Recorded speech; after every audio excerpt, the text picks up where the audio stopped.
সেদিন আকাশ ভেঙে বৃষ্টি নেমেছে, সাদা ধোয়ার চাদর আবছা করে তুলেছে তোমার চারিধার। তুমি বারান্দায় দাঁড়িয়ে আছো, জলের ঝাপটায় তোমার চশমার কাঁচ ঝাপসা হয়ে যাচ্ছে। সে কি বৃষ্টির জল নাকি চোখের? কার অপেক্ষা করছো আজ?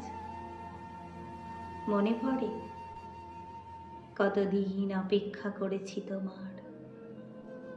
ওই ঘরের চৌকাঠে দাঁড়িয়ে যদি একবার হাত বাড়াও, আমাকে কাছে নাও, সেই আশায়।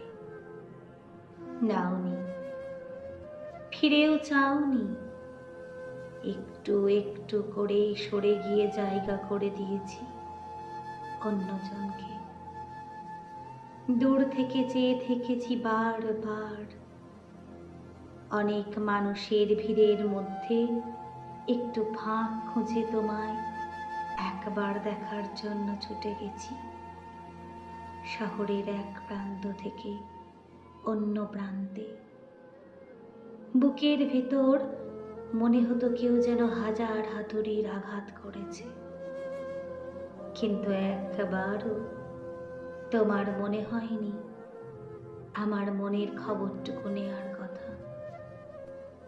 তোমার ইচ্ছে করেনি আমায় কাছে নিয়ে আমার অভিমানের পাহাড়টাকে ভেঙে দিতে। আমার নিস্তব্ধতাকে তুমি শান্তি বলে ধরে নিয়েছিলে একদিন। মনে আছে একদিন কত চিঠি লিখেছি তোমার ঠিকানায়, দিনের পর দিন পথ চেয়ে থেকেছি ডাক পিয়নের। যদি কেবল একটা চিঠি আসে তোমার ঠিকানা থেকে। না, আসেনি। পথ ভুল করেও আসেনি। তবে আজ কেন আমার ঠিকানায় চিঠি লিখলে?